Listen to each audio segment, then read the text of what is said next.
Lideramos el camino de la opinión pública y buscamos que la cultura del debate alcance consensos y soluciones a los problemas de nuestro país.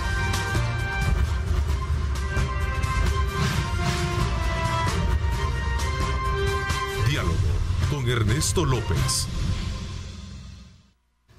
¿Qué tal, amigos? ¿Cómo están? Qué placer enorme, como siempre, saludarles en este jueves 9 de diciembre. Vamos en ese conteo, en esa recta final para concluir el año 2021. Como siempre, agradeciendo a Dios Todopoderoso por darnos ese privilegio de poder estar todas las mañanas, desde luego, llevándoles a ustedes los diferentes enfoques de temas importantes del país. Esta mañana hemos invitado a dos ex miembros del Partido Arena para hablar precisamente sobre lo que ocurre al interior del partido y sobre todo también las expectativas que se tienen con relación a la demanda que muchos han planteado, que es la precisamente de buscar la renovación dentro de lo que es este instituto político. Ayer, por cierto, en un acto público y con la participación de un número bastante considerable de personas, el alcalde de San Ildefonso de San Vicente, Carlos Alberto Soriano, se sumó a la fila de renuncia al Partido Arena y denunció la falta de liderazgo y también lo que él le hizo llamar como crisis política al interior del partido. Este es un tema bueno para reflexionarlo esta mañana. Quiero darle la más cordial bienvenida también a dos personas que entraron en esa misma condición, al exdiputado del Partido Arena, José Andrés Hernández, quien le doy la más cordial bienvenida. José, gracias por acompañarnos. Muy buenos días, Ernesto. Un placer estar acá compartiendo con usted, con Juan Pablo y con el pueblo salvadoreño que nos está sintonizando a esta hora de la mañana.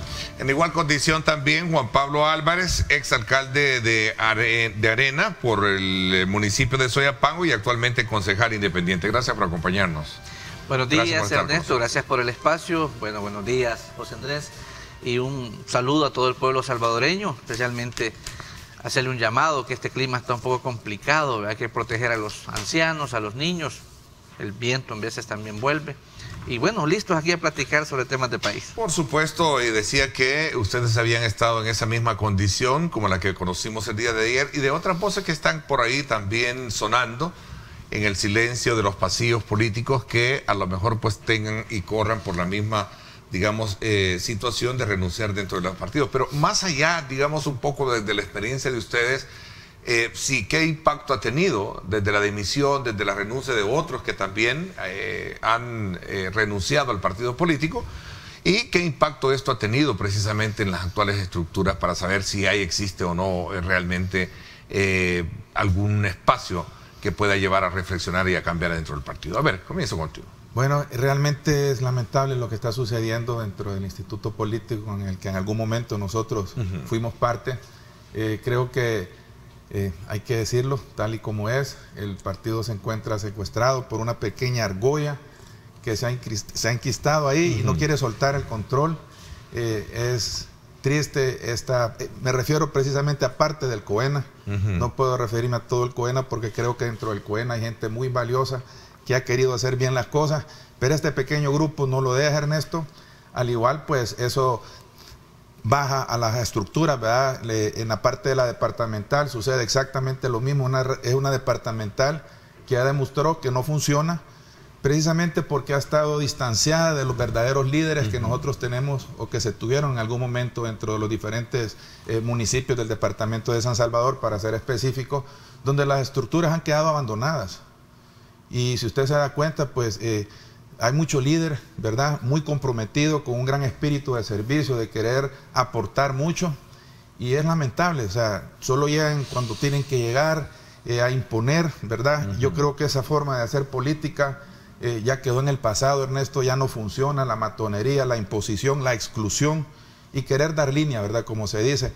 Esa fue la razón principal por la que yo tomé la decisión de separarme del partido. A ver, pero más allá de eso, digamos, ¿qué es lo que hay en su esencia para no establecer lo que podría ser la renovación, que es el punto medular por la cual ustedes y otros han solicitado dentro del partido? El nocao, por ejemplo, electoral que recibió, es un partido que tiene muchas deudas en términos económicos, pero ¿qué tipo de liderazgo se puede ejercer a partir de toda la condición en la que se encuentra hoy si lo queremos ver desde el punto de vista de la expresión política en la Asamblea Legislativa, que creo que es la parte más importante, claro. Y por qué no decirlo también dentro de la musculatura territorial, que creo que también es otra de las grandes, claro, digamos, fortalezas que puede tener un partido político, ¿no? Sí, mira, Ernesto, yo creo que definitivamente Arena tenía, porque cada vez estoy viendo que está perdiendo esa capacidad territorial. Crear esa estructura en los 262 municipios no es nada fácil. Y yo creo que tanto José como este servidor han sido de las voces internas dentro del partido que estábamos exigiendo no dejar perder ese trabajo de 40 años de un partido político. ¿Por qué? Porque al final el partido se vuelve como un ejército.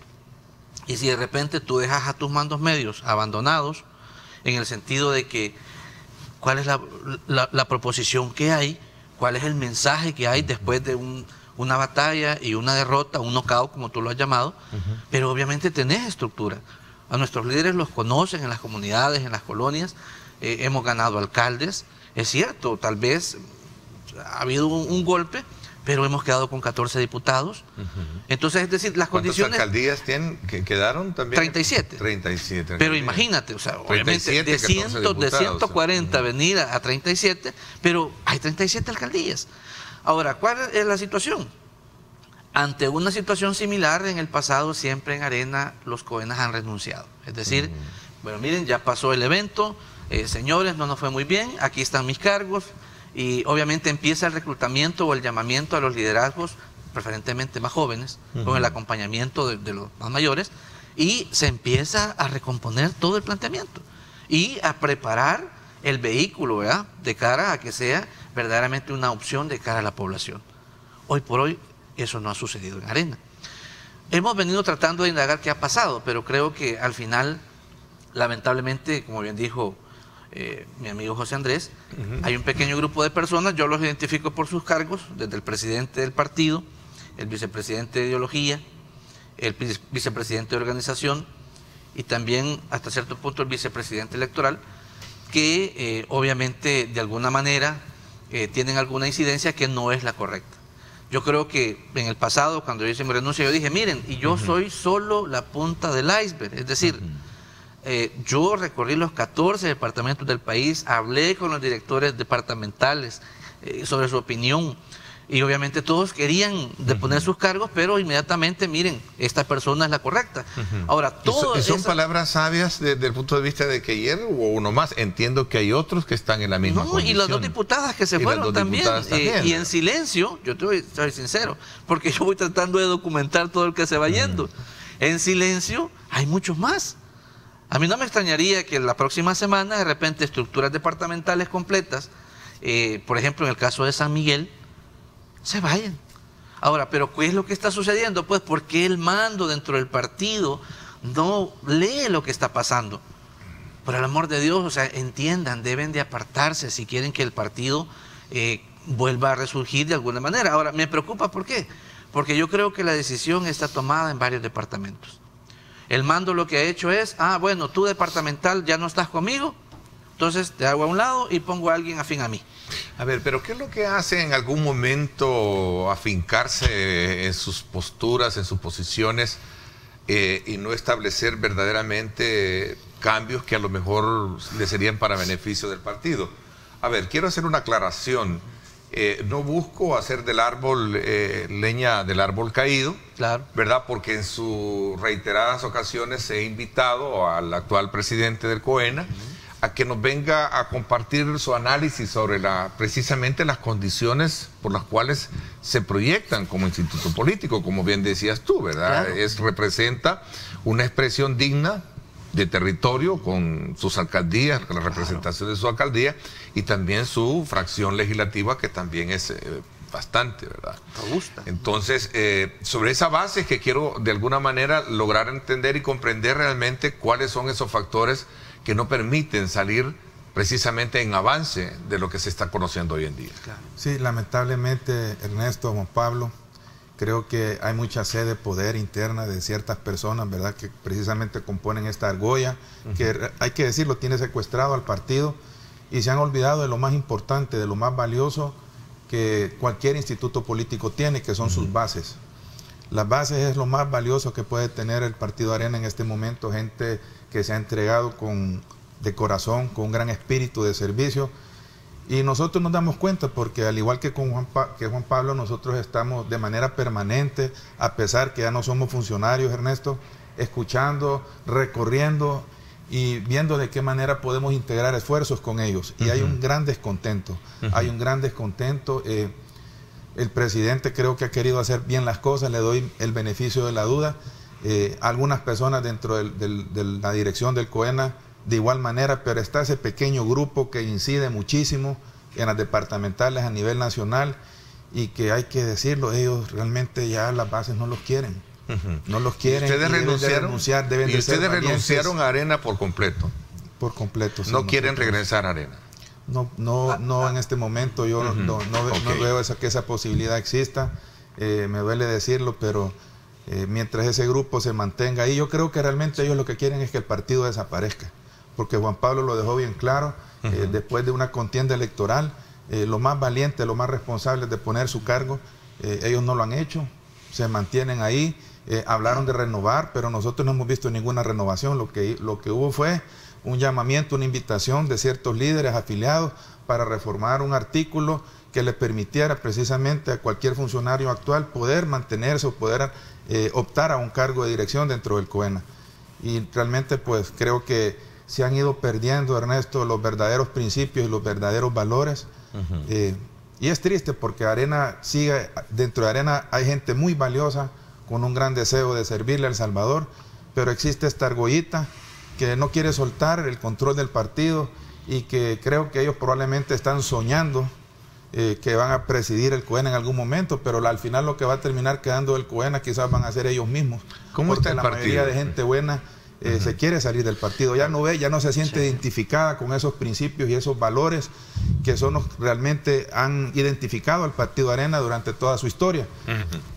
Creo que van a seguir, no me extraña que en las próximas horas, en los próximos días haya más gente que vaya a retirarse del partido precisamente por este grupo que tiene secuestrado el partido y no lo quiere soltar, Ernesto. A ver, ¿cómo está Arena en todos los aspectos? Porque se dice que es un partido endeudado. Recientemente, esta semana, conversé con el diputado al Parlamento Centroamericano, David Reyes, y me decía, en términos así muy generales, el partido ha perdido notoriedad, Ernesto, y me hablaba precisamente de cómo los liderazgos han terminado en algunos problemas con la justicia. Veíamos el caso del doctor Malquijano, el caso de un un precandidato a la presidencia también, el señor Davidson, en fin, tantos que también están ahí seriamente cuestionados, ¿no? Claro, mira, yo creo de que obviamente toda una cantidad de tiempo en el poder y ejerciendo sus funciones como partido político tienen algún tipo de desgaste. Obviamente hay personas que han rayado en temas ilegales y la ley debe de perseguirlos. Yo creo que eso es normal, ¿no? Alguien comete un ilícito, hay que perseguirlo, eso es así. El tema es que cuando los fundadores de Arena crearon ese partido, definitivamente su ideología, sus principios son algo muy identificado con los salvadoreños, hombre. Yo te digo, yo me siento identificado con los principios del partido. Ahora, el problema es que esos principios y los liderazgos dentro del partido la ejercen personas. Y al final, en la forma en que ejercen el poder, cometen errores. Ahora, con todo y todo, yo te digo, yo que he caminado ya los 14 departamentos, la gente me dice, mira, si nosotros de alguna manera todavía nos identificamos con los principios del partido, pero no nos identificamos con esas personas que lo están dirigiendo. ¿Por qué ponen o pusieron de candidato a las mismas personas que venían manchadas del pasado? ¿Por qué no permitieron de que personas nuevas, empresarios nuevos, líderes de ONGs nuevos, personas que se conocen en la comunidad no ingresaban a la política? Sí, intentaron, sino que hay grupos en donde personas que siempre han estado en política no dan el espacio. Como bien decía José Andrés, creo que al final, y yo sí no le doy el voto de la duda al señor presidente del partido, porque es el que manda el partido y es el que guía el partido.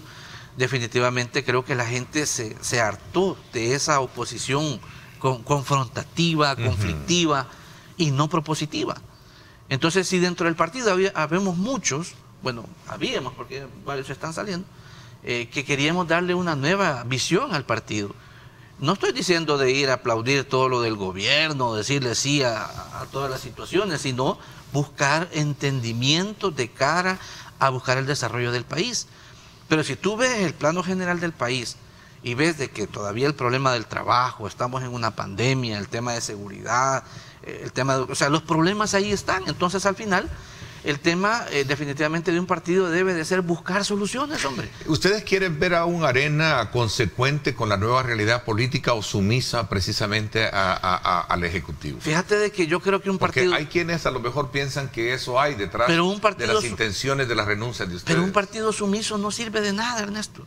Si están sucediendo problemas y no hay voces que digan qué es lo que está sucediendo, no sirve de nada. Pero más que estar hablando y atacando y... O sea, debe de proponerse, debe de buscarse acercamientos y entendimientos. 10 cabezas piensan mejor que una. Entonces yo creo que al final, nos guste o no nos guste, porque obviamente, te digo, a mí me dolió cuando perdimos la presidencia. Yo luché mucho en Soyapango para ganar la presidencia de la República. La perdimos, ni modo la perdimos. Pero ¿qué sucede? Tenemos un solo país. Y al final, ¿qué pasa? Si le va mal a este gobierno, igual nos va a ir mal a todos, hombre.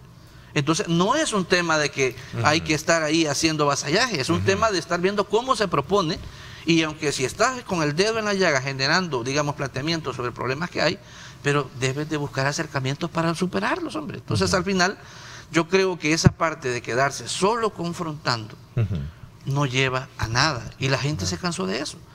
Vio que muchos años de confrontación entre dos partidos políticos que dejaron a un pueblo en medio de serios problemas, sin un futuro de ver cómo se solventaba. ¿Crees tú que detrás de todo esto lo que hay es una especie de querer refundar la estructura de partidos en el país, apartando aquello malo que en su momento queda y tratando la manera de hacerlo bien? Mira, yo creo, Ernesto, de que al final, después de la guerra, es cierto, se superaron muchas cosas, pero muchas cosas no se lograron hacer. Entonces, yo creo que al final, lo que logró toda la gente que está en ese partido que gobierna, porque te digo, ahí hay de todos los partidos. Si tú empezás a revisar los antecedentes de la gente, ahí hay de todos los partidos políticos. Y al final, ¿qué es lo que intentaron ofrecerle a la población?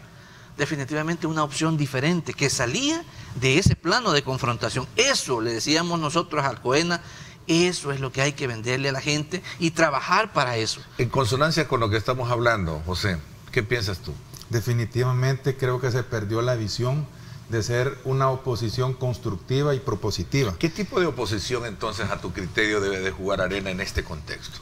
Encontrar oportunidades de mejora de cómo se están haciendo las cosas en este momento, ser valiente, reconocer que hay cosas que no se están haciendo mal, pero que hay una oportunidad de poderlas mejorar. Una de ellas precisamente debe de ser, Ernesto, no olvidarse de los sectores más vulnerables de la sociedad salvadoreña, que son los que en gran medida, por ejemplo, sostienen la economía y la dinamizan en nuestro país. Y me refiero precisamente a los trabajadores por cuenta propia, por ejemplo, a la población estudiantil, a los micro, pequeños y medianos empresarios que en el pasado, Ernesto, han estado descuidados y desprotegidos. Y le pongo como ejemplo, la mejor muestra de eso fue precisamente el Tratado de Libre Comercio con México. Muy mal negociado. Hoy estamos viendo los impactos de esa mala negociación, de ese tratado comercial, con un gigante de la región, que dejó desprotegido al pequeño, al mediano, al emprendedor. Hoy cualquiera que quiere emprender un negocio busca la oportunidad, y desde ese momento, o sea, se las ve difícil, porque le toca competir en un mundo. Usted conoce este tema, como usted lo habíamos hablado en algún momento, allá por 1997, y miramos esa amenaza venir. Entonces, no hubo la asimetría que debería de tener ese tipo de negociaciones. El gobierno debe de convertirse en el padre de los sectores. Y un padre responsable debe de velar por volver competitivo a sus hijos, académicamente, por ejemplo, en los diferentes sectores económicos de la sociedad, volverlos competitivos. Y es deber y responsabilidad de todos, no solo del Ejecutivo, que hayan mesas de diálogo, precisamente, de entendimiento. Así se fortalece la democracia. Propuestas que realmente vayan en beneficio de la gran mayoría. Y uno de esos precisamente ha sido el que el desarrollo del país no quede estancado. Vemos tristemente cómo nuestros hermanos salvadoreños siguen emigrando, buscando realizar sus sueños afuera de las fronteras salvadoreñas, cuando nosotros deberíamos de legislar y presentar propuestas que generen estas condiciones precisamente para que nuestros hermanos no tengan que emigrar y puedan desarrollarse en tierra cuscatleca. Hablando de buenos proyectos, el día de ayer me gustó muchísimo el lanzamiento del plan maestro que busca el rescate de la agricultura en el país. Me encantó. Y esa es una buena noticia, no lo digo yo per se, recojo un poco la expresión de los analistas que estuvieron anoche en el programa En Directo con Ernesto López Radio y el debate político. Todos coincidieron en reconocer una buena noticia porque al final esa es parte de la estructura del andamiaje económico que el país obviamente ha perdido precisamente por ese tipo de negociaciones que en el pasado se volvieron, digamos que no asimétricas, sino más bien fueron en desventaja. Desiguales completamente, Ernesto, y precisamente eso fue lo que nosotros en algún momento presentamos como sector de la sociedad, como micros y pequeños, ¿verdad? Emprendedores, impulsadores del desarrollo, generadores de empleos, que es lo que más necesita El Salvador en este momento. Miramos venir esa amenaza y nos preocupamos. Y estuvimos en la Asamblea Legislativa, estuvimos luchando y velando, apoyamos la ley de agricultura familiar. Luego nosotros con iniciativa propia quisimos impulsar una ley de compras públicas, Ernesto, que iba a beneficiar al pequeño y al mediano agricultor, que se le iba a garantizar la compra de su producción precisamente porque son duramente golpeados cada vez que ingresa al mercado salvadoreño esas cantidades de países vecinos, y qué bueno por nuestros hermanos centroamericanos, pero qué triste, Ernesto, por nosotros, porque tenemos lo más valioso que es el talento humano, y el salvadoreño lo que está pidiendo a gritos es más y mejores oportunidades de poderse desarrollar. ¿Quisieras una arena más sumisa o que más, digamos, transparente, reconocer entonces que hay cosas que se están haciendo bien, pero también debe de jugar un papel de oposición? Le pongo el ejemplo, Ernesto. Cuando yo presenté la iniciativa de compras públicas, nadie me apoyó en la fracción. Y acabamos de aprobar la ley de agricultura familiar, que me duele decirlo, pero espero Dios mediante no vaya a ser una ley muerta, como el montón que a veces se aprueban y no se les da el seguimiento que garantice que realmente vayan a llevar beneficio y desarrollo a El Salvador. ¿Qué queríamos hacer? Amarrar la ley de agricultura familiar con la ley de compras públicas para que precisamente todas las instituciones públicas, antes de pensar en importar un alimento, por ejemplo, como sucedió en la pandemia, se le garantice la producción y la compra a nuestros pequeños y medianos agricultores, que es verdaderamente donde está la fábrica de empleo. Recuerdo que ex colegas tuyas, Milena Mayorga, que es la actual embajadora del Salvador en Estados Unidos, ante Washington, recuerdo que ella abogaba muchísimo también por cambiar un poco el tema del plástico, por ejemplo. Creo que incluso ella tuvo que enfrentar esa estructura para el tema del plástico. Es un esfuerzo muy interesante, Ernesto, pero también es algo importante. No hay que chocó con intereses económicos, ella misma lo denunció y yo creo que eso fue lo que le trajo los problemas. Sí, y gracias a ese esfuerzo también hay que reconocer, se inició, que ya estaba iniciando esta industria, que dicho de paso, si no me equivoco, es una de las que más genera empleos, pero lo que se trataba de, y lo que nosotros hemos querido hacer siempre es que se haga de manera responsable. Sí, armonizar. Que esto vaya acompañado de campañas, ¿verdad?, de concientización para la población, para que, por ejemplo, podamos separar de los desechos sólidos el plástico y que este se pueda, pues, reciclar, ¿verdad? Para que no vaya a golpear. Hay cosas que hay que reconocer, entonces, desde ese punto de vista de la madurez política que debe tener un instituto político. Mira, Ernesto, yo creo que de eso se trata, hombre. Yo creo de que no es solo quedarse a señalar esto está malo, esto está malo, esto está malo, sino verdaderamente... Pero ese es el rol también de una oposición, porque al final, dentro de una estructura de democracia, si todos vamos a estar en... Por supuesto, o sea, pero me refiero a que no solo hay que quedarse en eso, sino de que hay que proponer. Ya José decía muchos planteamientos positivos que hay. Por ponerte un ejemplo, nosotros, aunque él ya está en un instituto político, y yo he dicho públicamente que no tengo interés de moverme a otro partido, ya de manera conjunta estamos tratando de iniciar un proyecto con lo que nosotros visionamos debería de ser la punta de lanza hacia un desarrollo. Con una universidad pública de este país estamos tratando de iniciar procesos transformadores de cara a beneficiar a sus estudiantes, pero de una manera productiva, por medio del apoyo de gobiernos amigos, de empresas. Ambos, somos empresarios y conocemos a otros empresarios. Entonces, al final, ¿qué es lo que estamos proponiendo? O sea, empezar a generar unidades productivas.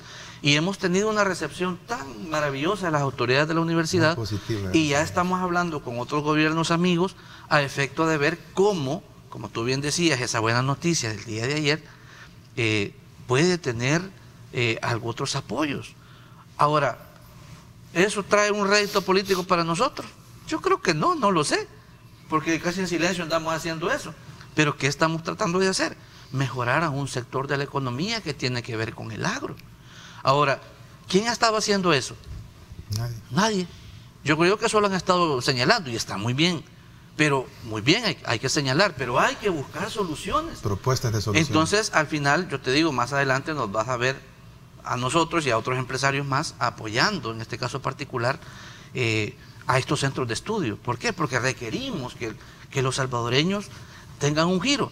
Yo creo que ya basta que después de tantos años siempre nuestro mecanismo de exportación solo sean salvadoreños, ¿verdad? Exportamos salvadoreños y ellos nos mandan billete y ahí va esa rueda de caballito. Sí. Entonces, yo creo que de eso se trata. Ahora, hubiese sido mucho mejor que desde la trinchera del partido se hicieran estas propuestas, porque su capacidad de incidencia es nacional.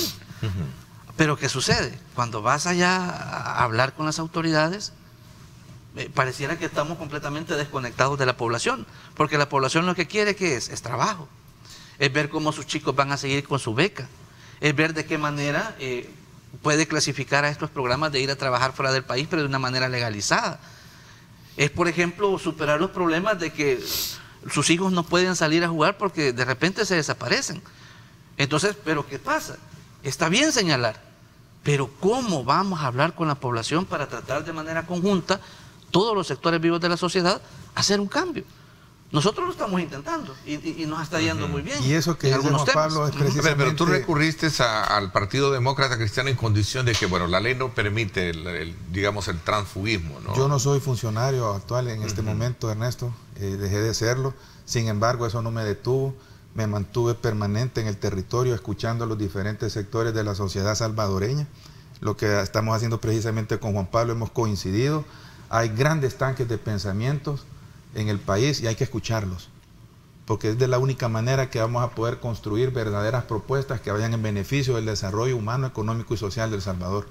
Juan Pablo ponía el ejemplo y lo hablábamos precisamente con las autoridades de la UES.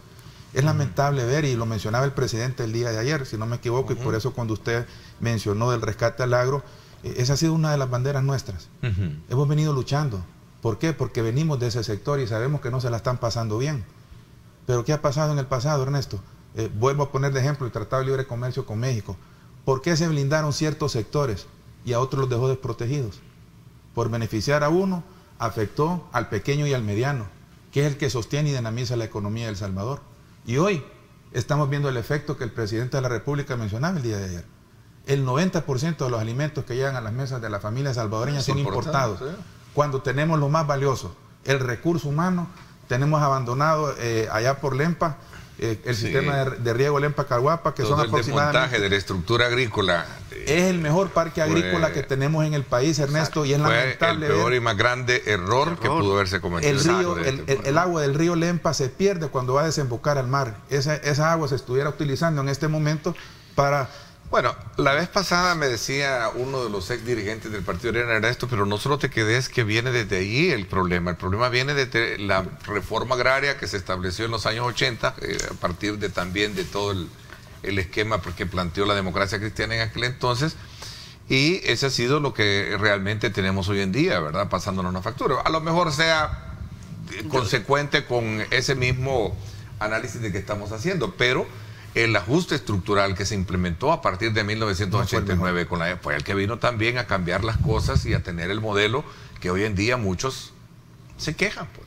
Pero ya pasaron y se tuvo la oportunidad, Ernesto. Y se tuvo la oportunidad de hacer los cambios. De eso es lo que están hablando ustedes ahora, que debe de pensarse ya por el amor de Dios, haciéndolo. Arena tuvo la oportunidad. O sea, ¿por qué no intentamos hacer eso? A mí me parece muy favorable, y cuando escucho de atraer inversión, hay que hacerlo, es necesario. Pero no, Ernesto, sin descuidar lo nuestro, lo propio. Nosotros no podemos invitar a grandes empresas transnacionales que se vengan a apoderar del mercado salvadoreño cuando aquí tenemos pequeños y medianos que lo pueden hacer. Tenemos que generar las condiciones, Ernesto, para que nuestros soñadores emprendedores puedan iniciar un proceso y volverse microempresarios, donde existan las condiciones que el micro se pueda hacer mediano empresario y donde el mediano se pueda volver grande. Y por qué no decirlo también, hay que apoyar a los grandes para que se vuelvan transnacionales y se vuelvan competitivos, no a base de privilegios, como se hizo en el pasado. Este es mi compadre, hagamos una gremial, pongámoslo de ministro y que nos blinde los tratados de libre comercio. Ahí que vea el pequeño y el mediano cómo hace. Hoy estamos pagando las consecuencias de esas malas decisiones que se tomaron en el pasado. Ok, voy a hacer una pausa, me la están pidiendo. Regresamos 7 de la mañana en punto. Gracias a usted por estar con nosotros y por estar enviando sus comentarios y sus preguntas. Regresamos.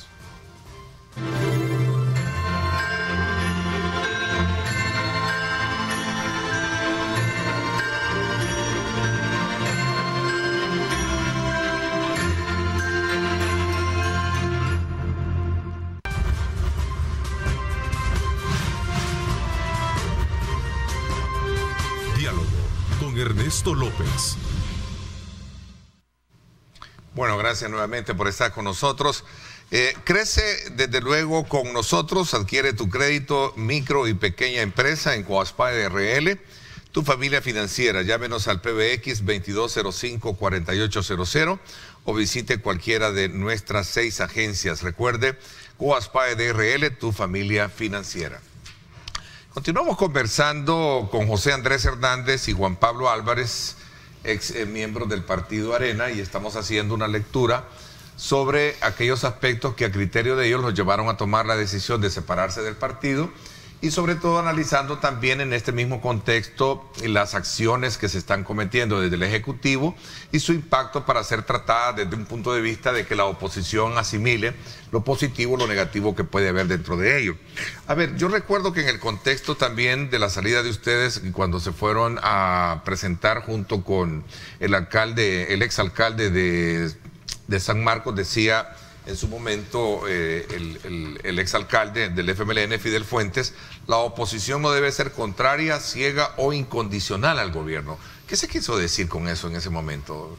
Debe de ser una oposición constructiva y propositiva, precisamente lo que hemos estado discutiendo esta mañana, Ernesto. Deben de presentarse propuestas de mejora. Yo le pongo un ejemplo, el presidente mencionaba el día de ayer, el 90% de los alimentos son importados. Hay que generar las condiciones. A ver, pero regresando al tema de la Asamblea Legislativa, y tú que fuiste diputado, ¿tú crees que las cosas se están haciendo bien entonces ahí? Veo que hay esfuerzo de ciertos diputados de Arena. No, en términos generales de cómo se están haciendo las cosas. No, se está estancando en una discusión estéril que lo único que está haciendo en cierta medida es frenando el desarrollo de El Salvador. Deberían de tener debate de altura, generar propuestas que vayan en beneficio de la población salvadoreña. Pero debo de decirlo, yo ando mucho... En términos generales, estamos hablando de términos ya de una evaluación. Yo ando mucho en el territorio, igual que Juan Pablo. La gente no se la está pasando bien y la gente lamenta mucho porque la gente lo que quiere es que seamos parte de la solución de los problemas de El Salvador. Y no ven esa... no se está viendo eso en el órgano legislativo. No hay conexión con la gente. No hay conexión. Vemos diputados alejados del territorio y uno conoce, Ernesto, escuchando. Pero hay que ir al territorio para conocer de primera mano las necesidades. Ese fue el éxito que Dios nos permitió tener a nosotros cuando presentamos las propuestas que presentamos cuando fuimos diputados. Una de ellas precisamente, usted la recordará, Juan Pablo igual, fue aumentar la cobertura a los hijos de los hermanos trabajadores hasta los 18 años. Se opuso todo el mundo al principio. En algún momento me llegué a sentir solo. Gente de mi misma fracción contraria, que no se podía, pero se tuvo que demostrar que era lo mejor que se podía hacer. ¿Y por qué? Porque lo más valioso que tenemos en El Salvador, lo repito, es el recurso humano, nuestros hermanos, el talento humano, que está pidiendo a grito más y mejores oportunidades. Pero esas oportunidades también, Ernesto, hay que generarlas con propuestas que vayan en beneficio de generar esas condiciones para que nuestros sectores productivos se puedan desarrollar. Y uno de esos, precisamente, ya lo hemos mencionado esta mañana, es el sector agropecuario, que yo siempre he mencionado, Ernesto, también, es donde verdaderamente está la famosa fábrica de empleo que muchos políticos habló en el pasado, pero que hizo muy poco para generar esas condiciones. y de la única manera que lo vamos a lograr, Ernesto, es precisamente impulsando el desarrollo de estos sectores. A mí me alegra ver cuando uno sale de las fronteras salvadoreñas y ver a muchos hermanos salvadoreños en el extranjero, en Estados Unidos, que dicho de paso son aproximadamente 3 millones de hermanos salvadoreños que nos mandan remesas todos los meses y que gracias a esa remesa la economía de El Salvador logra salir adelante en gran manera. Pero han llegado a realizar su sueño en otros países cuando lo pudieron haber hecho en El Salvador. Preguntémonos por qué no lo hicieron. Porque los gobiernos no generaban esas condiciones para que se pudieran desarrollar aquí en tierra cuscatleca. Y es triste, Ernesto, es triste. Eso es lo que la población quiere ver del órgano legislativo, precisamente. Esas propuestas que vayan y lleven mejora y que puedan desarrollarse nuestros hermanos salvadoreños en las comunidades. No se la están pasando bien. Ok, veámoslo en términos generales como siempre. El caso de la experiencia ya como alcalde y ahora con toda esta transformación que ha proyectado con la creación de una oficina de obras municipales y las limitaciones que ahora tienen las alcaldías con el tema del presupuesto, por ejemplo. Claro, mira, yo creo de que al final los que más daño le están haciendo a la imagen del presidente son los diputados. Yo sí lo veo, porque al final están tomando algunas decisiones que en el territorio están haciendo que haya menos obra, menos acción. Yo, después de ser alcalde, estoy de concejal, veo que definitivamente las comunidades se la están pasando mal. O sea, no están llegando las obras. Y yo sé que la situación económica del país está difícil, pero centralizar los 262 municipios en una institución que va a ser la única que va a poder ejecutar toda esta cantidad de necesidades que tiene la gente, pues es un gran reto. Yo lo dije la vez pasada, bueno, es un arma de doble filo. Ojalá que no se vayan a equivocar, porque al final, si no logran ejecutar esa cantidad de obras, lo que va a pasar es que la gente se va a incomodar y simple y sencillamente la gente ya no los va a apoyar. Entonces, yo creo que definitivamente ellos sabrán por qué volvieron al centralismo, porque en pocas palabras están retomando todo entre una institución, pero al final sí te digo, la gente se lo está pasando mal. Yo he andado en Morazán, por ejemplo, la última semana fui a dejar ropa y otras cosas a algunas comunidades y la gente lo ve mal. O sea, tú le preguntas, mire, ¿y usted está de acuerdo a que el FODES ya no lo maneje el alcalde? La gente te lo dice, no, si aquí tenía mi proyecto del pozo y ya estábamos listos para ejecutarlo. Hoy, ¿en qué se escuda el alcalde? En que no tiene FODES, me dice. Y entonces, ¿a dónde voy a ir yo a reclamar? Así lo ve la gente. Entonces, por eso te digo, yo creo que es un arma de doble filo. Y al final, lo que estamos haciendo, al menos en el carácter particular, y yo creo que José ya estamos en sintonía sobre ese tema, andamos recolectando insumos, ¿verdad? Yo creo que en los próximos días también vas a ver a un montón de organizaciones. ¿Piensan poner algún partido político ustedes? Bueno, al final, la ley, ¿qué piensan de la ley? ¿Debe de existirse o debe de haber alguna especie? Alguien decía, como una especie de amnistía, decía anoche en el programa. Mira, yo diría que el tema de la ley obedeció... Es decir, para quien quiera cambiarse o... Yo creo que obedeció al tema de las cúpulas. Yo creo que las cúpulas vieron de que el ganado se les estaba yendo, ¿verdad? Y pensaron amarrarlo con ese decreto. Hombre, o sea, bueno, también la Sala de lo Constitucional, la Sala de lo Constitucional también emitió una resolución. Entonces, y al final, obviamente, vieron que había una deserción, eso les quitaba el equilibrio en la toma de decisión de poder y sacaron esa ley. Entonces yo creo que ya vimos cómo se maneja lo de la Sala, ¿no? Al final pareciera que son las cúpulas las que deciden quiénes llegan a esos temas. Pero volviendo al punto de lo que andamos haciendo en el trabajo, en los próximos días vas a ver a muchas organizaciones de sociedad civil, tanques de pensamiento, llámese universidades, ¿verdad? De alguna manera, tratando de hacer investigación, generar propuestas, y yo creo que de eso se trata hacer oposición, no señalar, pero también decir, mira, hemos ido a encontrar esta gran problemática, pero nosotros creemos que por aquí puede ir la solución. Entonces yo creo que ahí ha faltado mucho. ¿Por qué? Porque al final uno mira, si esto no trae agua para mi molino, no trae agua para mi bandera, no me va a hacer ganar diputados, no me interesa. Entonces yo creo que hay que romper ese esquema mezquino, ¿verdad? De estar siempre solo viendo los intereses de pequeños grupos, ver la colectividad y yo creo que al final esa va a ser nuestra mayor propuesta. Mira, si hay que crear un partido nuevo, etcétera, yo creo que solo el tiempo y la gente lo va a decir. Lo que sí puedo comentarte es de que la población... ¿Es necesario alimentar un poco ese exacerbo de necesidades políticas con un nuevo partido, con un nuevo movimiento, un nuevo liderazgo? ¿A eso le apuestan ustedes? Yo lo que he encontrado es que la gente dice, mira, nos sentimos incómodos con Arena, con el FMLN, pero hoy ya se están sintiendo desconectados con la gente que pusieron en el poder. Hay enojo con los alcaldes nuevos, no se sienten identificados con los diputados. La gente está pidiendo algo nuevo. Eso es lo que yo he podido determinar. Ahora, que sean capaces los institutos o la gente que está saliendo de los institutos políticos de hacerlo, no lo sé. Pero desde nuestras trincheras, en el caso particular, vamos a generar algunas propuestas importantes que en los próximos días van a poderlas observar en los medios de comunicación. Definitivamente tiene que haber una verdadera renovación, y si esta no se da, pues la población va a tener que buscar nuevas alternativas. Yo veo bien difícil que la renovación se dé en los dos partidos tradicionales. Hay poca voluntad de su dirigencia de que se haga. Y lo que Juan Pablo decía es bien importante, Ernesto. Eso es lo que ese es el resultado del trabajo de escuchar a los diferentes sectores de la sociedad, pero no solo escucharlos, sino que también sumar esfuerzos con ellos y presentar propuestas que verdaderamente lleven beneficio a los diferentes sectores de la sociedad salvadoreña. Para eso también debe de existir, Ernesto, el diálogo de altura, mesas de trabajo donde participen los diferentes tanques de pensamiento. No puede trabajarse de manera aislada. El éxito de otros países que han salido adelante ha sido precisamente porque el tanque de pensamiento de la academia les ha brindado muy buenas propuestas para impulsar los desarrollos de estas grandes naciones, y nosotros debemos de retomar lo bueno y mejorarlo si es posible. Y están conectados comúnmente los sectores privados con los tanques de pensamiento. Correcto. Entonces yo creo que vamos a trabajar sobre Hay una gran vía. oportunidad, Hay una gran oportunidad de poder sumar esfuerzos y presentar propuestas. ¿Qué es lo que la población espera al final, Ernesto? La gente ya está cansada de ver una confrontación.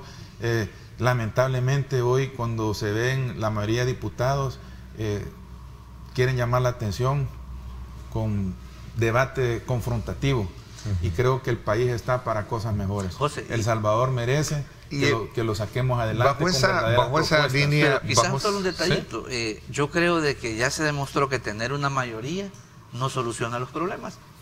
Es correcto. Debe de fortalecerse más la democracia a través del diálogo. Bajo esa mirada que ustedes plantean de reconocer cosas buenas, pero también ejercer un rol de oposición responsable, uno de los grandes desafíos que obviamente los analistas políticos sostienen es que no existe liderazgo hoy en día para poder de alguna manera ejercer ese rol. Exacto. Bajo ese espacio, bajo ese cielo abierto, si lo queremos ver así, ¿ustedes se ven entonces con un proyecto político? Mira, yo creo, Ernesto, de que todo cae por su propio peso. La falta de liderazgo es evidente en el país, y yo creo que definitivamente es uno de los grandes problemas que tenemos. Ahora, por cómo está la democracia en nuestro país y como lo reza la Constitución, es por medio de partidos políticos que puede llegar al poder.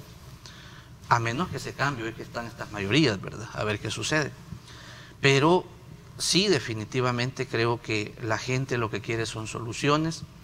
La gente lo que quiere es que haya menos intereses personales y haya más planteamientos comunitarios.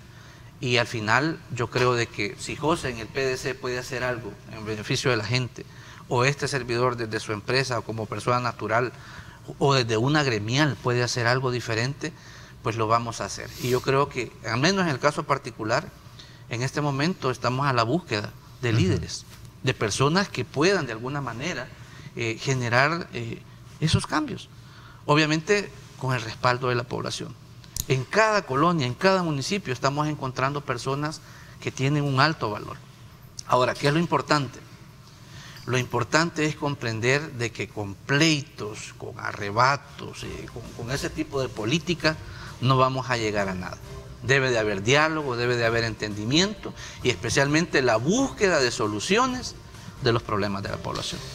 Bueno, el tiempo se acabó. Quiero agradecerles que me hayan permitido conocer desde la perspectiva de ustedes una lectura de cuál es la situación o condición en la que se encuentra esta nueva, digamos, anunciación que están haciendo algunos miembros del Partido Arena y por las cuales están dejando la estructura del partido. Y vamos a estar a la expectativa a ver qué es lo que sucede precisamente con esas consultas que ustedes realizan. Gracias, José, por haberme acompañado. Muchas gracias, Ernesto. Muchas gracias, Juan Pablo. Y un saludo a todos los hermanos salvadoreños. Una feliz Navidad, un próspero y bendecido año nuevo. Así es. En efecto, vamos a la pausa. Cuando regresemos, la ministra de Turismo nos acompaña hoy precisamente para hablarnos de temas importantes de cara a lo que viene para estos días y sobre todo también enmarcados en las proyecciones para el año 2022. Así es que Morena Valdés en minutos, no nos cambia y regresamos.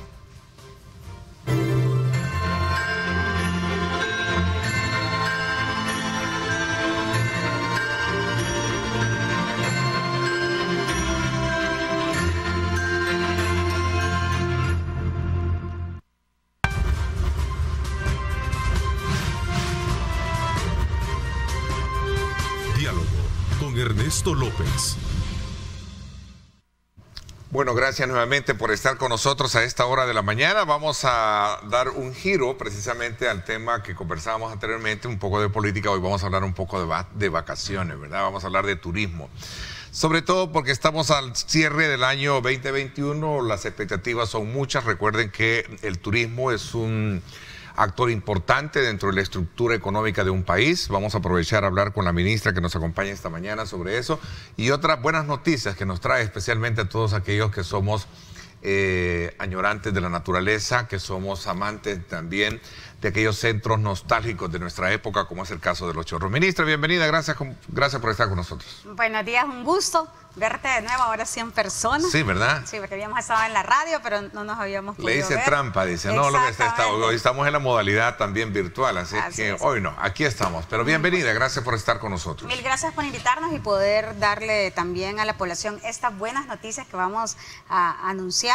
Así que, y además también decirles que no bajemos la guardia. El COVID-19, si bien es cierto, nosotros somos de los países líderes de la región en cuanto al manejo de la pandemia y también a las jornadas de vacunación. Siempre cuidémonos, recordemos que vamos a tener mucha afluencia de turistas internacionales según nuestras proyecciones y además también de nuestros salvadoreños radicados en el exterior que nos vienen a visitar en esta época tan emblemática y tan de reencuentro. Recordemos que pasamos de un año de pandemia en donde nos vimos limitados muchísimos a viajar. Este año ha sido diferente, pero que no por ello no debemos de bajar la guardia. Hay mucha expectativa. Hablando de este tiempo en el cual se da mucho la reunificación, la unificación de la familia por la Navidad, obviamente el país se ve seriamente impactado precisamente por la venida de muchos salvadoreños que vienen a pasar el 24-31 con su familia. Hay mucha expectativa con relación a esto. Sí, decirte que nosotros ya hemos superado nuestro límite de la meta que teníamos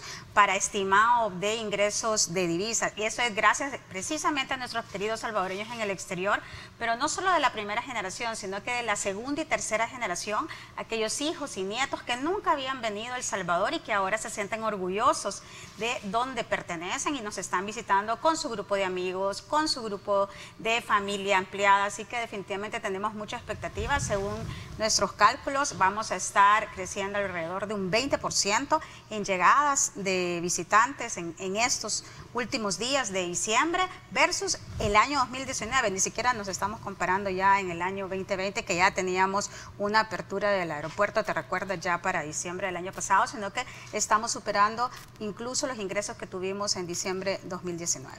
Bueno, y cabe resaltar que hemos sabido ser resilientes en temas de cómo la pandemia sin duda alguna ha sido un factor que ha afectado las economías mundiales, pero nosotros hemos sabido de alguna manera combinarlo, y no lo digo per se, sino más bien por el hecho de que retomo algunos informes de organismos internacionales, el Fondo Monetario, que en algún momento reconoce de la forma, el mecanismo, los planes que fueron muy efectivos para ello. Creo que ese ha sido un factor importante. Exactamente, incluso la OMS reconoció y felicitó a El Salvador por haber tenido un buen manejo de la pandemia. Yo creo que es importante que veamos esto, o sea, el sector turístico, si bien es cierto, yo de verdad lo felicito porque ha sido resiliente no solo bajo la pandemia, sino que la guerra, los huracanes, los terremotos, etcétera. Ha sido un un sector muy resiliente, pero el de la pandemia nos tocó directamente porque fuimos el primero en cerrar y el último en abrir, pero definitivamente hemos sido muy resilientes. El sector privado ha jugado un papel muy importante. Yo siempre digo del que el sector turístico y sobre todo el privado de El Salvador tuvo un antes y un después de la pandemia, porque nos tuvimos que unir todos, ¿verdad? Porque muchas veces pasa que nos vemos como competencia los diferentes rubros del sector turístico, pero ahora ya todos se ven como uno, y precisamente eso es lo que nos valió muchísimo, porque justo, por ejemplo, el rubro de alojamiento, en donde estaban los hoteles, fueron los primeros en trabajar con nosotros en toda la contención que tuvimos en los primeros días de pandemia. Recordémonos, yo siempre lo digo, porque es por ello que este sector es el que está reactivando la economía del país. Y está siendo, como tú dijiste, un pilar fundamental, y es lo que queremos. Esa es la visión del presidente Bukele, que el sector turístico sea aquel que nos permita generar más empleos. ¿Y cuál es el empleo que genera el sector turístico? Aquel de calidad. ¿Por qué? Porque precisamente sos de la zona, no tenés que emigrar ni siquiera a la ciudad, sino que puedes tener tu empleo si vivís en la playa, si vivís en la montaña, si vivís en el pueblo. Es decir, te tenés que especializar y servir en una empresa, de un establecimiento turístico de tu zona, y eso te da una mayor calidad de vida. Fue duro, obviamente la medicina fue dura durante ese tiempo del cierre, el golpe fue fuerte para toda la estructura, pero también hubo alivios con toda la parte de subsidio que en su momento se logró establecer con apoyos que realizaba Mandesal y otros bancos del Estado, ¿no? Así es, y ahora tenemos un nuevo apoyo que lo da precisamente CONAMIPE, y esa es más que toda la micro, pequeña y mediana empresa, y decirte que el sector turístico más del 80% es micro, pequeña y mediana empresa, así que estamos también nosotros representados ahí en ese fondo especial que va a estar manejando CONAMIPE, así que le pido a todo el sector turístico que esté muy pendiente. Nosotros tenemos a 2 representantes precisamente en ese fondo, que es Alejandra Durán, nuestra gerente general de Corsatur, y Alex Modilla, nuestro director de proyectos estratégicos del Ministerio de Turismo, y precisamente ya cuando tengamos todo alineado, vamos a estar capacitando, vamos a estar sensibilizando y ayudándole al sector turístico para que pueda acceder a este tipo de créditos. Cerramos un buen año entonces, ya con buenas expectativas. Exactamente, bueno, hemos superado nuestro ingreso de divisas, como te decía al inicio. Teníamos estimado 800 millones de dólares de divisa, tenemos ahora más de 1.100 millones de dólares de divisa a octubre de este año. Veíamos también los datos estadísticos que nos daba CEPA. Ellos ya cerraron noviembre de este año y tenían más de 2 millones de ingresos de pasajeros. Eso sí lo puedes comparar con incluso 2019, es casi similar. Ahí está, son 1.126 millones de dólares en ingresos de divisas. Y esto se debe muchísimo voy a insistir, a nuestros salvadoreños radicados en el exterior, sobre todo la segunda y la tercera generación, porque ya no se están quedando una semana, sino que se están quedando de 2 a 4 semanas, y el gasto diario que están haciendo es de 140 a 160 dólares versus 113, 114 dólares que tenían en el año 2019. Es decir, la gente se está quedando más. Y mucho de de esa dinámica se ha debido a los torneos de surf que hemos tenido. Incluso mayo y junio fueron los meses que más ingresos de divisas tuvimos, y porque se han quedado.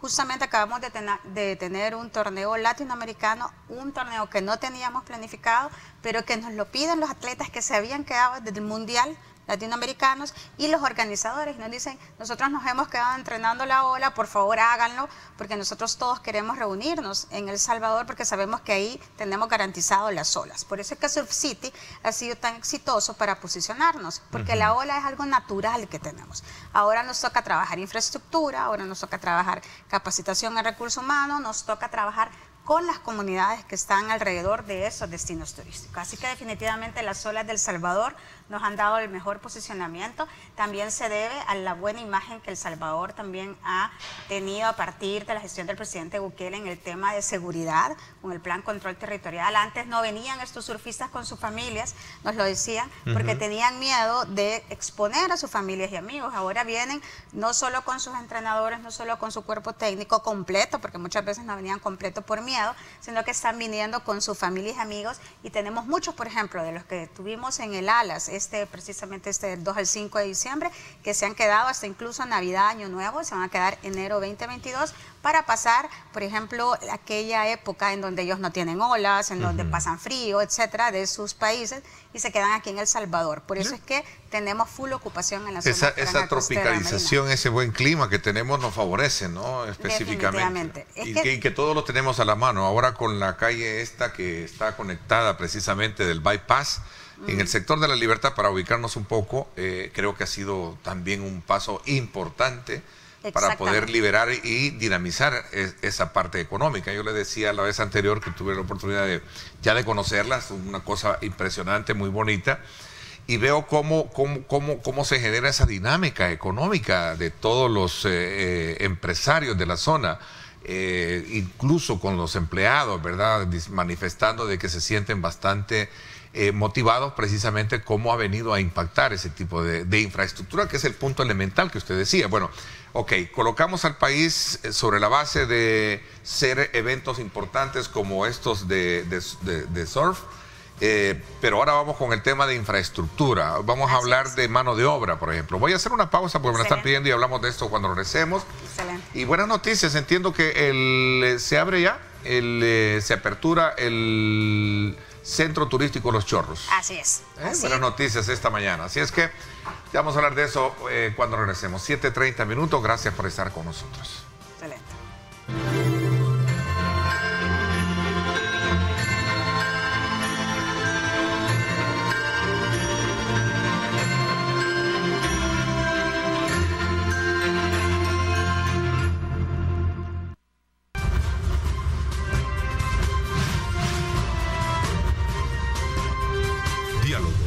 Ernesto López. Bueno, gracias nuevamente por estar con nosotros. A ver, hablando de infraestructura, una vez que el país se coloca en un pedestal de exposición hacia el mundo, en términos de turismo, porque la verdad que tenemos mucho que ofrecer. Decía de que en el marco de esta temporada de Navidad, muchos salvadoreños vienen muchos turistas. Hemos tenido este Surf City El Salvador Alas Pro Tour 2021, que fue improvisado, me dice, pero también... No fue improvisado, sino que no lo teníamos planificado y lo hicimos en menos de un mes. Entonces, sobre esa base también es una exposición, es una ventana al mundo en la cual se dice, aquí está El Salvador presente. Y fue porque nos lo pidieron los organizadores y los atletas, es decir, ha sido tanto el éxito de estos torneos de surf que ellos se han sentido tan bien en El Salvador y además de esto, en la calidad de las olas que tenemos de nivel mundial, que ellos ya están pidiendo, o sea, no lo pedimos nosotros. Recuerda que cuando nosotros venimos en la gestión del presidente, incluso nos habían vetado algunos organizadores por la seguridad, también porque no habían tenido buenas experiencias con torneos de surf. Entonces, es decir, a partir de 2019 que hacemos el primer Alas, después hacemos un mundial de paddleboard, después hacemos un mundial y además hacemos otro Alas, otro latinoamericano, dicen por favor que se hagan ahí o sea, uno pasa por todos unos prerequisitos y calificaciones para poder ser sede de estos torneos. Nosotros ya tenemos la buena reputación, entonces ya nos piden precisamente ser sede de estos torneos. Es importante que el salvadoreño se sienta orgulloso de esto. Y eso no sería posible si no fuera por la coordinación interinstitucional del gobierno y también, por supuesto, el apoyo del sector privado, porque aquí no podríamos ser solo las instituciones de gobierno si no tuviéramos a los hoteles, a los restaurantes, que también ofrecen sus servicios y les ayuda a la dinámica económica también a ellos. Y por eso es que el sector turístico ha sido uno de los que más se ha recuperado rápidamente de la región de Centroamérica, porque hemos tenido todos estos eventos que han logrado dinamizar la economía de todos los rubros del sector turístico, llámese a hoteles, restaurantes, transporte turístico, guías turísticos, turoperadores. ¿Y cómo le ha cambiado un poco la naturaleza? Y yo hablaba de esa dinámica, ¿no? Que a lo mejor estaba un poco lenta en todo ese polo de desarrollo. Para ser más específico, ponía el ejemplo del caso de La Libertad, por ejemplo. Así es, pero también en el oriente del país yo estaba revisando un poco las estadísticas. Hay mucha apuesta precisamente por el tema de Oriente, los playas de Oriente, ¿no? Así es, y eso es lo que queremos hacer. O sea, ya sabemos que en La Libertad ya tenemos una infraestructura, hay que fortalecerla, por supuesto, hay que ordenarla, que es otra de las cosas que queremos y que estamos haciendo ya toda la cartera de turismo y todas las instituciones de gobierno. Hay que también ver de qué manera las otras zonas del país también se fortalecen, la zona de Oriente, la zona de Occidente, la zona norte de Chalatenango, por ejemplo, de Morazán, o por ejemplo todo el producto que tiene que ver con el café del Salvador, esa experiencia del café del Salvador. Nosotros tenemos uno de los mejores cafés del mundo y eso también tenemos que valorizarlo. Nuestra gastronomía salvadoreña, que ya te voy a contar de las cosas que también vamos allá a inaugurar la próxima semana. Es decir, tenemos que trabajar todo este valor del orgullo y de la identidad, porque yo siempre digo, y esto lo han hecho los países potencias del sector turístico, primero fortalecieron el orgullo de dónde venimos, porque si nosotros nos sentimos orgullosos de dónde venimos, vaya, por ejemplo, los mexicanos, los costarricenses, los peruanos, los colombianos, ¿cómo lograron posicionarse a pesar de todo lo que tú decías fuera del aire? Bueno, dejemos de hablar de lo negativo de la política y vayamos a hablar de lo positivo, de las buenas noticias, porque el turismo es lo que hace. El turismo te posiciona ante el mundo como ese buen lugar para ir a visitar, para pasar tus vacaciones, para salir también de estados depresivos. Eso lo decía mucho el sector turístico a la hora de decir qué es lo que va a pasar con el sector después de la pandemia, porque tuvimos que estar encerrados. Entonces muchos lo que quieren es precisamente ese buen lugar donde le garanticen seguridad, donde le garanticen que manejaron bien la pandemia, donde le garanticen que lo van a recibir como en casa, donde tenga una buena también estadía en su hotel o en el lugar donde se va a alojarse, que tenga una buena comida, que tenga un buen servicio de salud, que tenga un buen servicio de conexión a internet. Es lo que está necesitando la gente, es ese momento en donde encontrarse consigo mismo, con su familia y amigos y poder disfrutar de lo que significa la vida. Ese es el sector turístico, por eso es tan importante a la hora de posicionar al país a través del sector turístico, de todo lo que tenemos y de lo orgulloso que podemos ser de eso que tenemos, porque si tú como salvadoreño no conoces tus mismos lugares, que es lo que nos pasaba antes de pandemia, en pandemia tuvimos que aprender a conocer los sitios turísticos y no solo conocerlos, cuidarlos, porque ¿qué le pasaba a los salvadoreños siempre? Y todavía estamos en esa educación y sensibilización, incluso con el sector privado, que como es salvadoreño el lugar a donde vamos, botamos la basura, no lo cuidamos, lo manchamos, etcétera. Pero si fuéramos a otro país, ese país pagamos un montón por entrar y además de eso lo cuidamos. Es decir, ese chip de orgullo e identidad, de que si yo voy a este lugar lo voy a de verdad cuidar porque es nuestro, de aquí, de donde soy, y precisamente decirle al mundo, miren, todo esto tenemos, El Salvador de verdad tiene las mejores olas del mundo, pero aparte de eso tiene volcanes que usted puede escalar, aparte de eso también tenemos pueblos con historia, etcétera, pero también hay que construir esa infraestructura, fortalecerla y capacitar a nuestros recursos humanos. Ese es el énfasis que se lleva para este otro año, el tema ya de infraestructura. Ya estamos colocados, ya estamos en esa ventana. Hablemos de infraestructura, hablemos de mano de obra, por ejemplo, calificada. Usted hablaba sobre la base de construir un modelo de educación que esté precisamente bajo esa línea de preparar jóvenes con el idioma, en la parte gastronómica, en la parte de atención, porque al final de cuentas, y yo quiero de verdad reconocer el ímpetu de muchos jóvenes que ven precisamente en estas zonas donde a lo mejor antes estaban deprimidas precisamente porque no había actividad económica o dinámica como tal por el turismo. Ahora son expresiones precisamente para generar ese empleo, ¿no? Exactamente. Pero debe ser un empleo de una categoría que sea ya profesional, si lo queremos ver desde ese punto. Y no ver al sector turístico como eso, que bueno, si yo no quiero ser empleado, voy a hacer una empresa turística y eso es bien fácil, porque poner un hotel, un restaurante, porque es bien difícil. Es como cualquier otro sector en donde tenés que especializarte, conocer cómo atender al público, conocer cómo innovar. Asumir riesgos. Exactamente. O sea, como entonces, cualquier empresa. Es tan difícil, porque a veces muchas personas dicen, pero el sector turístico es más light, es más sencillo. No, al contrario, es un gran sacrificio tener un hotel. Yo siempre les decía cuando estuve en época de pandemia y me tocó trabajar con más de 120 hoteles, que uno siempre piensa que cuando se va a jubilar va a tener un hotel porque quizás va a descansar. Es cuando más trabajás, porque tenés que estar pendiente 24 horas, 7 días a la semana de todos tus huéspedes. O un restaurante en donde sabes que para preparar toda la jornada, ya sea los almuerzos o cenas que tenés que preparar, tenés que estar todo el día, levantarte temprano, ir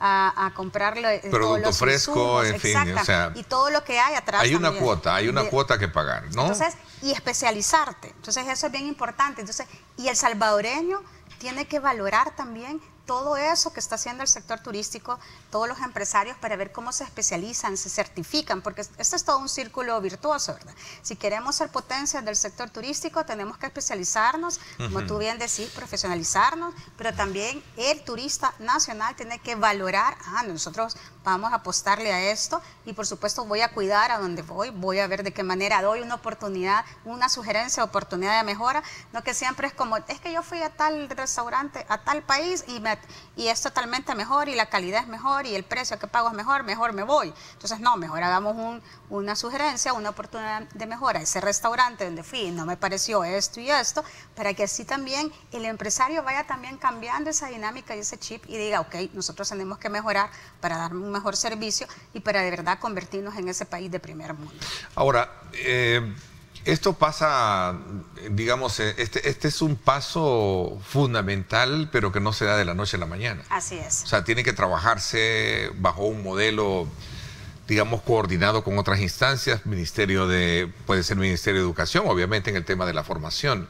Aunque ahora hay muchas carreras técnicas ya bajo ese enfoque, ¿no? Del área turística. Pero vaya, hay licenciaturas. El Ministerio de Educación va a ser básico. El idioma inglés es bastante accesible. Exactamente. ¿Verdad? En sus cursos. Pero vamos a tener que hacer esto integral. El tema de educación debe ser integral.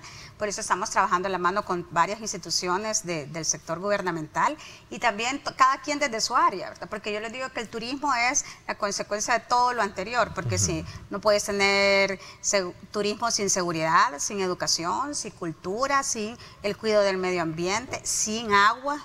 Y sin el cuidado del agua también, no puede ser, sin electricidad, sin buena conexión a internet, sin buena educación. Es decir, todo eso necesitas para ser un buen destino turístico, porque muchas veces dicen, aquí ya tenemos el lugar, ya tenemos la sola, ya tenemos ese posicionamiento, pero ahora viene todo lo demás que debe ser integral y que debemos de cuidar también, porque también el cuidado del medio ambiente va a ser básico para que un país de verdad sea sostenible en el tiempo desde el sector turístico, porque el medio ambiente va a ser la clave de aquí para muchos años más. Ministra, hablamos de 1.200 en términos de divisa, ¿no? 1.200 millones, que supera la expectativa de la cual se habían trazado, los 800. Pero ¿cómo se traduce esto también en empleo? Hay generación de empleo, ¿no? Claro que sí, decirte que nosotros somos de los sectores que menos empleos se perdieron, a pesar de que fuimos el primero en cerrar y el último en abrir, dentro de los otros sectores, ¿verdad? Eso fue gracias a esta dinámica que se tuvo incluso en época de pandemia con los hoteles y después la rápida recuperación que hemos tenido gracias al buen manejo de la pandemia. Según el Instituto Salvadoreño del Seguro Social, en empleos formales se tienen alrededor de 50.000 y entre directos e indirectos más de 300.000 empleos. Es decir, vamos calculando de 1 a 4 empleos, ¿verdad? Dependiendo de qué es lo que significa también las industrias conexas, porque no solo es el sector turístico, también tenemos, por ejemplo, las artesanías, el sector construcción, todo lo que está ocasionando que el sector está creciendo, que se están estableciendo nuevas inversiones, también esto beneficia y hace un derrame económico para sectores como el sector de la construcción, en donde de verdad nosotros estamos viendo un gran interés en construir nuevos establecimientos, sobre todo hoteles, porque es lo que más tenemos déficit. Bueno, tenemos ahora full ocupación en la zona franja costero marina, por ejemplo. Por ejemplo, cuando se tuvo la semana del Bitcoin, teníamos full ocupación también en la zona de San Salvador y varias zonas aledañas también. Es decir, si tú quieres hacer un congreso y una convención, tenés un número límite de 5.500 habitaciones aproximadamente en todo el territorio salvadoreño, que si tú quieres traer más de 10.000 personas, pues tendríamos que ver de qué manera utilizamos otros tipos de alojamiento. Es decir, necesitamos crecer más, pero con buena calidad, con un buen recurso humano y por supuesto con un desarrollo ordenado y que respete, voy a insistir con todo el tema de medio ambiente y el espíritu y la mística de cada uno de los lugares, de los destinos turísticos que tenemos, porque esa va a ser la clave. Ya nos distinguimos por la ola, ya nos distinguimos por Surf City, ya nos estamos posicionando por ser un país seguro y además de eso bioseguro por el manejo de la pandemia. Ahora nos toca decir también, cuando llego a El Salvador tengo buenos hoteles, no importa qué tipo de turista soy, puedo encontrar desde aquel que son un poquito más de bohemios o de más de mochileros que le llaman, creo que exacto, sí. O de más calidad, ¿verdad? O que yo tengo también un hotel, quiero buscar un hotel que sea wellness, que tenga que ver con mi recuperación, por ejemplo, o turismo médico, etcétera. Esas son las cosas que se tienen que desarrollar y como tú dices, no va a ser en poco tiempo, sino que vamos a ir trabajando en el transcurso de los años. Sí, porque son otras áreas. Está el turismo de convenciones, que creo que también es otro de los grandes boom antes de la pandemia que se venía generando y eran parte de las apuestas que se tenían. Voy a hacer una pausa. Cuando regresemos, sí, seguimos un poco en consonancia con lo que estamos hablando. 7:45 minutos. Gracias también a nuestros buenos amigos que están emitiendo sus comentarios. Me parece interesante siempre. El oriente del país, desde acá, tiene muchas playas. ¿Hay algún énfasis para el próximo año para poder desarrollar esta zona turística, especialmente el Golfo por acá? Voy a hablar de esto cuando regresemos. 7:45 minutos.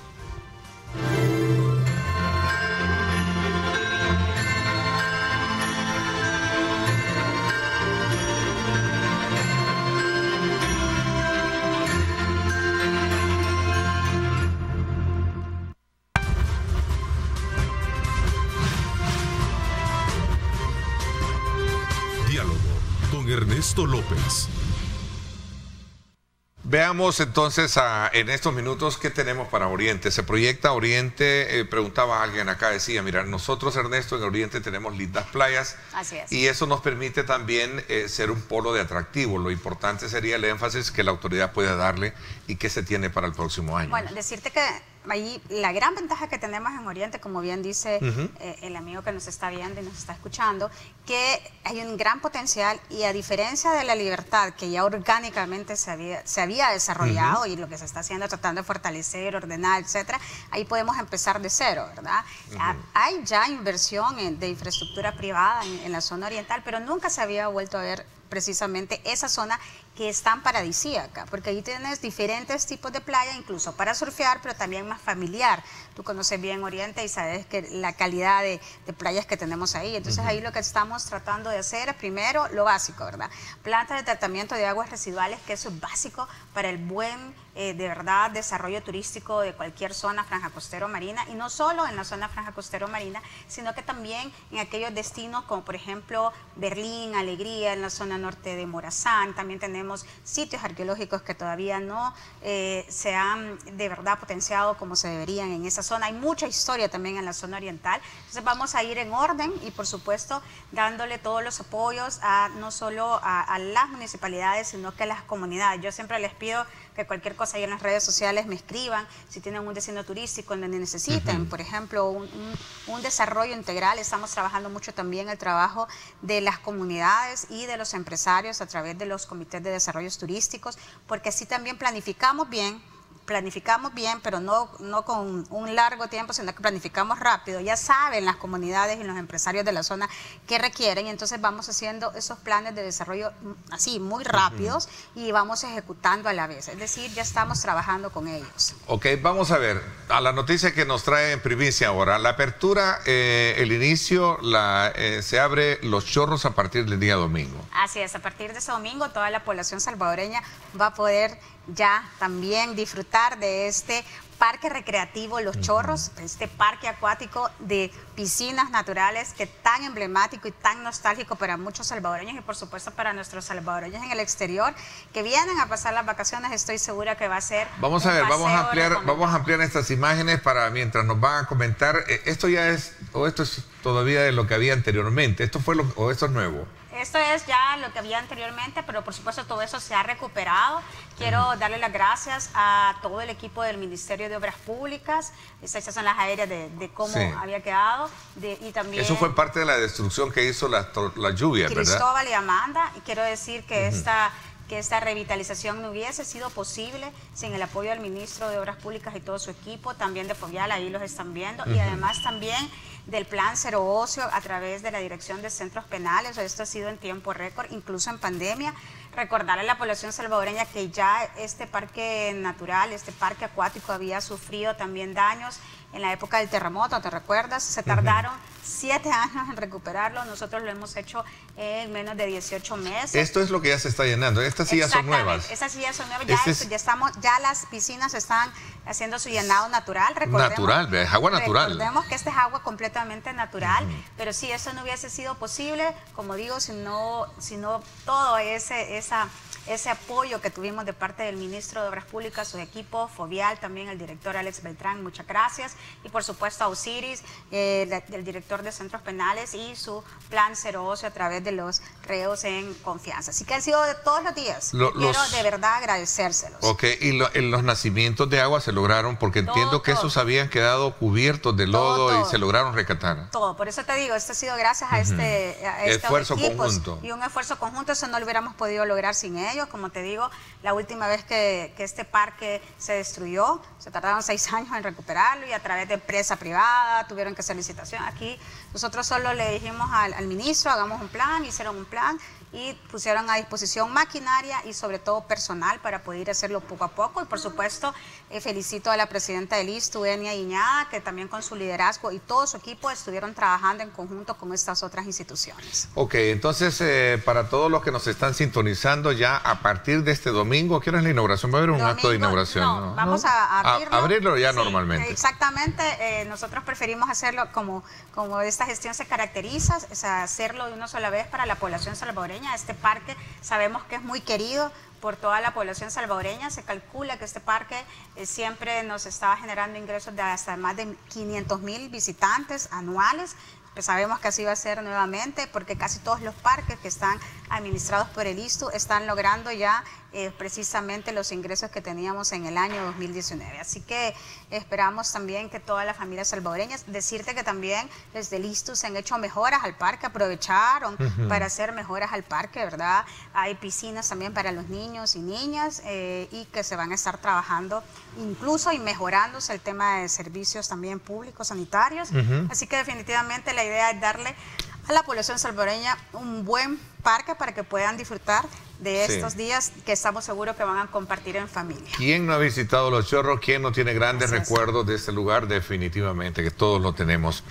A ver, entiendo que para el 15 de diciembre también se apertura el Walter Tilo Denninger. Sí, aquí solo primicias te venía a dar. Qué bueno, vamos a ver, a ese me encanta, ¿no? El próximo miércoles vamos a estar ya inaugurando el Parque de Aventuras Parque Walter Tilo Denninger. Decirte que esta es primera vez, este es un parque que es completamente de esta gestión y que donde vas a poder tener para canoping, para zipline, también vas a tener para poder acampar, hacer senderismo y por primera vez también vamos a tener un programa especial de guardarrecursos, de pequeños guardarrecursos entre 5 a 12 años, van a estar los niños, ahí también vas a tener un museo interpretativo y además de eso también va a haber un área lúdica para los niños de 0 también a 5 años, esto lo estamos haciendo en conjunto con UNICEF y el despacho de la primera dama. Decirte que de verdad agradecerle al liderazgo de la presidenta Enia Iñada del ISTU y todo su equipo porque han puesto todo el amor para que este parque ya sea otro tipo de experiencia, porque aquí vas a poder también no solo hacer senderismo y todo lo que te acabo de decir, sino que también vas a poder recorrer y vas a poder ver también toda la flora y fauna. Vamos a estar haciendo también jornadas de aviturismo, que es precisamente lo que vino a hacer Nigel Marven hace unas semanas, un documentalista muy reconocido británico a nivel mundial, en donde se van a estar también, y eso va a ser con guías turísticos expertos. Decirte que justamente ahí ya se contrataron a administradores del parque y guías turísticos de este parque, en donde ya se están teniendo personal capacitado en varios idiomas, no solo en inglés, porque ya estamos pensando en este espacio turístico, en este destino turístico, que ya pueda poder atender a los turistas internacionales y que de verdad sea una experiencia que llame nuevamente a volverlo. Esto conecta, recuerda que el parque de Walter Tilo Denninger está en la zona de la playa San Diego, entonces esto ya está conectando también a toda la otra parte central de Surf City 1, es decir, está dentro de la estrategia que se tiene de desarrollo de esta zona y ahí vamos a estar haciendo también más obras, no solo con el ISTU, sino que con los otros ministerios. Qué bueno cerrar esta conversación con buenas noticias. Este domingo ya usted puede asistir con su familia a la apertura del Centro Turístico Los Chorros, el Walter Tilo Denninger, que también es un parque súper lindo, ¿verdad? En el sector de San Diego. estará abierto a partir del próximo 15 de diciembre. Así es también, solo el último anuncio, ¿sí? También vamos a hacer el primer laboratorio gastronómico ya denominado GastroLab. ¿Qué es eso? El laboratorio gastronómico es como... Exactamente como se escucha, es el primer centro de lo que estábamos hablando, ¿sí? En donde vamos a estar graduando a los primeros chefs auxiliares de cocina para la zona, los estamos conectando. Esto es gracias a una cooperación que estamos haciendo con el Programa Mundial de Alimentos. Es una agencia del Sistema de Naciones Unidas que hacemos este match, en donde estamos especializando a estos nuevos chefs auxiliares de cocina y se insertan laboralmente en todos aquellos restaurantes que ya nos están pidiendo personal capacitado para esto.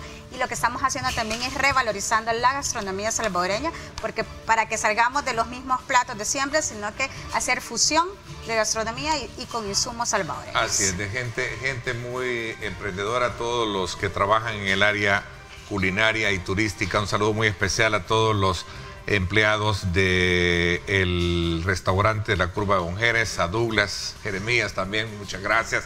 Tuve la oportunidad de estar ahí, qué precioso todos los proyectos que se estaban implementando. Así es. También a mi buen amigo Betío, allá en la Ola Betos también, muchas felicidades a todos ellos. Excelente. En fin, a todos y cada uno vaya nuestro reconocimiento también. Ministra, gracias, como siempre, un placer conversar con usted. Mil gracias, y decirle a la población salvadoreña que disfrutemos de nuestros destinos turísticos, sintámonos orgullosos de lo que tenemos, no bajemos la guardia, siempre cuidémonos en estas festividades, pero sobre todo sintámonos orgullosos de cada una de las cosas que poseemos, cuidémoslas, y eso va a garantizar también que El Salvador sea ese país que todos quieran venir a visitar, invertir y vivir. Así es, en efecto, por mi parte, eso es todo por hoy. Pásenla bien y como siempre recuerden lo más importante, amar a Dios sobre todas las cosas. Lideramos el camino de la opinión pública y buscamos que la cultura del debate alcance consensos y soluciones a los problemas de nuestro país.